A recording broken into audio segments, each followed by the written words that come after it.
Hey everyone, so I'm Naomi and this is James, and we decided since we can finally talk to you guys, we're just going to take you through everything, like at every stop, and like actually explain it in person, so it'll be a lot easier to go through and the information will be a lot less confusing. So here we go. Okay, so also a couple people asked why our town would want to keep it under the wraps, and it's because we live in because this is the Colonial Parkway, this attracts a lot of older people because they love history and they want to come here, and it's not like a lot of younger tourists we have here because not a lot of young people want to do that, but they don't want it to be like this creepy place that like horrible things happened on. They want to bring in older people that love history. Like that's not the kind of like image they want to portray. And we also like the Parkway is a lot of people use it to go to work, and a lot of people use it to like get places because it's kind of like a secret highway. It's like makes it easier for people to not have a lot of traffic, and they don't want to discourage anyone from coming on the Parkway because it's really beautiful. It's just a lot of bad things have happened and they don't want people to know. So it also puts a lot of downfall on the case because everyone knows about the Zodiac killer, everyone knows about Ted Bundy, everyone knows about all these people that you guys have talked about in the comments, but nobody knows about this because they don't want people to know. And the more people know, and the more people that continue to find out, the more likely it is to be solved, which is exactly what needs to happen. So thank you all for watching. All right, so we're back here at the first pull-off where Cathy and Rebecca were found. They were dating for a while. They were actually introduced by Cathy's ex-girlfriend while she was dating her. Cathy's family was definitely aware of her relationship. They were really supportive. They just wanted her to be happy, but Rebecca's weren't aware. I'm not sure if they were just not supportive of her same-sex relationship or they just didn't know because she was maybe scared to tell them. They were last seen together at Rebecca's computer lab at William & Mary. It was around 9 p.m. when they were last seen. They usually went to the Parkway to be alone because their relationship, they like to keep it just away from the public. On Sunday, October 12th, 1986, a jogger was running and spotted Cathy's Honda Civic front face down in the embankment between a pull-off not visible from the road. So somewhere down here, like, they pushed the car down into one of the embankments, so it was completely like in all of this. They called the park rangers and reported that the car was down in the embankment. One of the park rangers who responded was one of the suspects we talked about previously, Clyde Yee. He was also responsible for breaking the hatchback that had possible fingerprints on it. So they called the FBI after they found the car, and they waited for them to arrive. After the FBI arrived, they decided to move the car up to the pull-off so they could get a better look at it. Driver's side window was rolled down. In the back, they found Cathy in the hatchback portion of the car and Rebecca in the back seat with her shoes and feet pointing forward. Both of them were fully clothed, and there was no immediate sign of sexual assault. Both Cathy and Rebecca's purse were found in the back seat, although Cathy's wallet was found outside of her purse. Both of their purses had wallets in them. All of their money was still there, so they assumed that there was no robbery. Cathy had a ring on. None of their things were taken. There was not enough blood in the car for them to have been killed in the car. People believe that they were definitely not killed in the car because it just scientifically did not make sense. It was not possible. Their hands had been tied. They had rope burns on their hands and necks, but none of the rope was actually there. The killer had taken back all of the rope except for a 3-inch piece in the back of Cathy's neck that was left there. It was completely embedded. They actually pulled it out, and that rope was actually tested positive for brine or seawater, and a lot of people thought that that had to do with maybe like him being possibly a boater, and it was maybe had been in the water at some point. Both of them had been strangled, and on top of that, both of their throats had been cut. Cathy was a lot worse than Rebecca. She was almost decapitated, and officers actually reported being able to see down her windpipe when they arrived at the scene. Cathy also had a clump of hair in her hand that they assume belongs to the killer. I'm not sure if they tested it or not. I have no idea which suspects they've done DNA testing on. They are very secretive, and I'm really not sure. Their car and their bodies were doused in diesel fuel, which they thought was really strange because usually a boater, a trucker, or a farmer uses those things, and there's no tractor trailers allowed on the Parkway. They are not allowed to drive here. So it definitely wouldn't be that. They thought that was very strange and probably connected to a boater of some sort. Had attempted to light the car on fire. They left multiple matches at the pull-off. They even found cigarette butts, it's reported. There was also nautical line found in the girl's hair, which people believed was another sign that connected to a boater. So there was actually rape kits performed and tested for both of the victims, but the results were sent to the York City County Sheriff's Department, which when the FBI found that out, they called and immediately had them destroyed. We're not sure why. I think that it could have definitely been a boater, or possibly because they have their wallets out. A lot of people tend to think it could have been law enforcement, but I also was wondering maybe it's someone homeless or posing as a homeless person, or someone with a boat bringing up a part of it saying they need help, and that's why their window's down. Maybe that's why their wallet's out, to give money, try to help somebody. So I think that's also something that might be worth thinking about.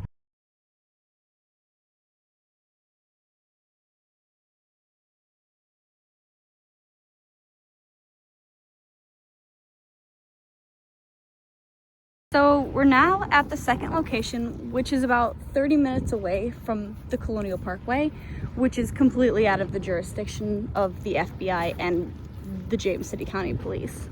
David was 20 years old and Robin was 14, which was a little strange. Most people would agree that they were dating at such a different age, but most of his family actually knew about it because they had just met that day and they were hanging out with David's brother and his cousin.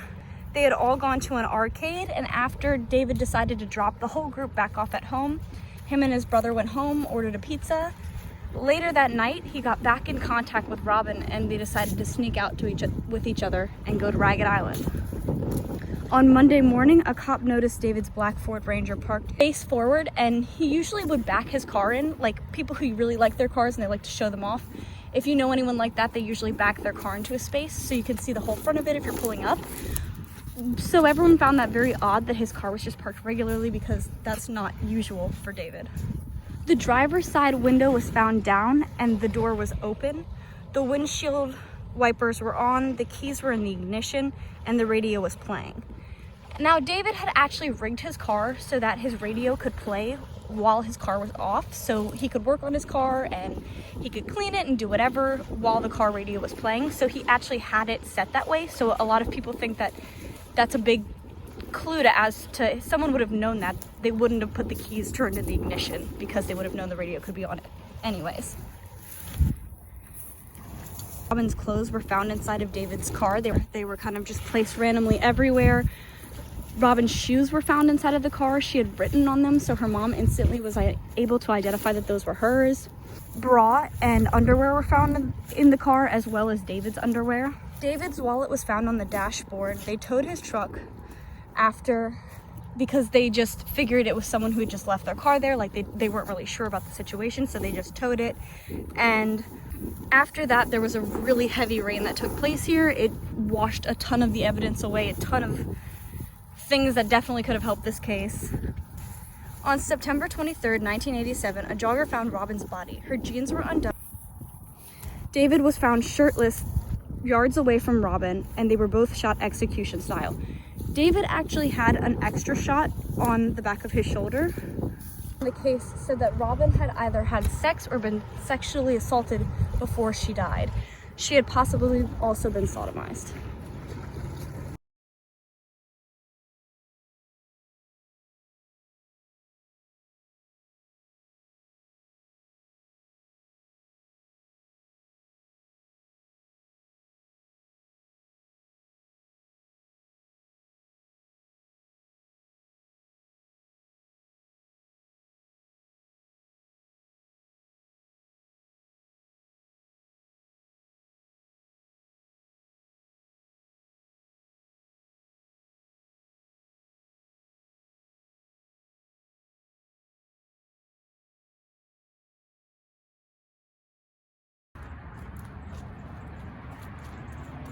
Here you go, guys.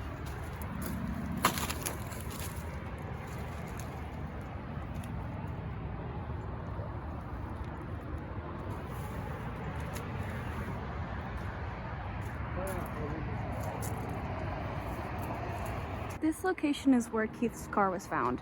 It's roughly a mile away where Cathy's car was found, which is extremely close considering it's on the Parkway. Keith and Sandy were on a first date. They attended a party together, and that's where people saw that it wasn't going horribly, but it definitely, they weren't hitting it off. It seemed awkward, and they both were kind of hanging out with friends and other people and just kind of staying away from each other. They both attended Christopher Newport University. They were both classmates. They were seen leaving the party before 2 a.m. The next day, at 7 a.m., on April 10th, 1988, Keith's red Celica was found at the pull-off by his dad.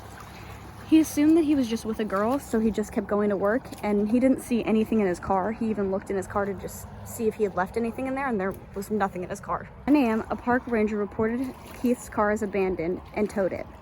On Monday, they called the FBI, and they pronounced Keith and Cassandra missing. Keith's car was found with the driver's side window down and the door was open. The keys were in the ignition. The FBI searched with dogs, nets, and helicopters, but found nothing. Police finally came out and admitted that they had actually found Keith's car before his dad, and they had taken clothes, Sandy's bra, and one of her shoes from the car, and put it back and staged it from memory later that day. Keith and Sandy were never found, and they were presumed dead.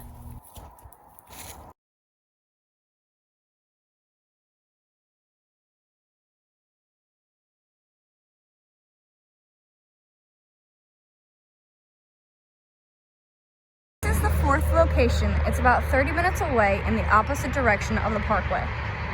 Anna Maria was with her boyfriend's brother, Daniel. They were picking up his stuff so he could move in with her and her boyfriend, but they never showed up back to the apartment that night. Daniel's mom filed a missing persons report for both of them. The next day, a state trooper found Daniel's gold Chevy Nova at the westbound rest stop in New Kent.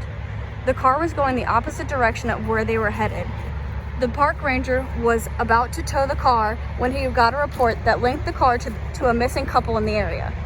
When he found Daniel's car, the driver's side window was down, the keys were in the ignition, and Daniel's feathered brooch was hanging out of place, taunting the police. Maria's clothing and purse were found inside of Daniel's car. Police came and searched with dogs and helicopters, but found nothing. 6 weeks later, turkey hunters found their bodies on this abandoned, secluded logging trail. They were found side by side, laying under a blanket taken from Daniel's car. Anna Maria's locket was found away from their bodies on the trail.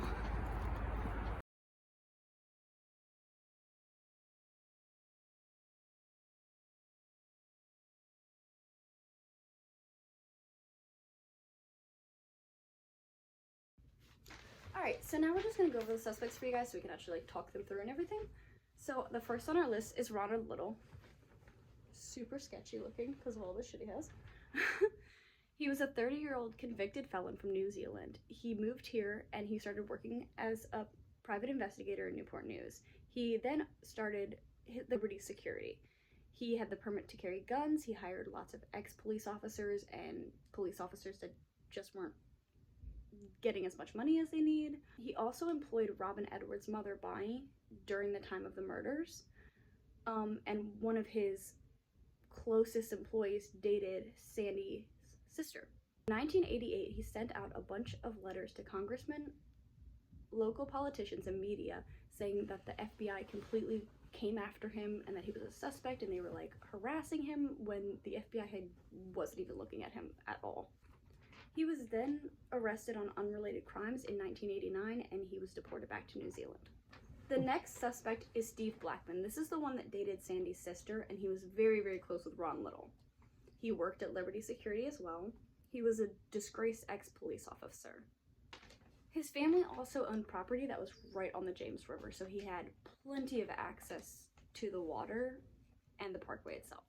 Stephen moved away in 1989. Okay, so our next suspect is Clyde Yee. He was the one we talked about in the beginning that was patrolling when Cathy and Rebecca's car was reported in the ditch, and he was the one who was a part of breaking the hatchback that ruined a bunch of fingerprints. He had violent tendencies, and many women on the Parkway had complained about him harassing them, stopping them, being extremely creepy, and doing really weird things. So he was actually transferred to the Shenandoah Valley in 1996 when Lolly and Julie were murdered. Okay, so Fred Atwell, a lot of people think that it could probably be him.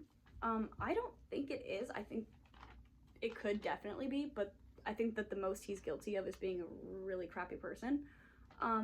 He leaked the crime scene photos, which he actually saw while he was at a, it was a law enforcement training program that he saw the crime scene photos at, and he contacted the FBI and was like, hey, they're using these photos, like, since it's unsolved, I'm not sure that we should be using these for, like, a training program.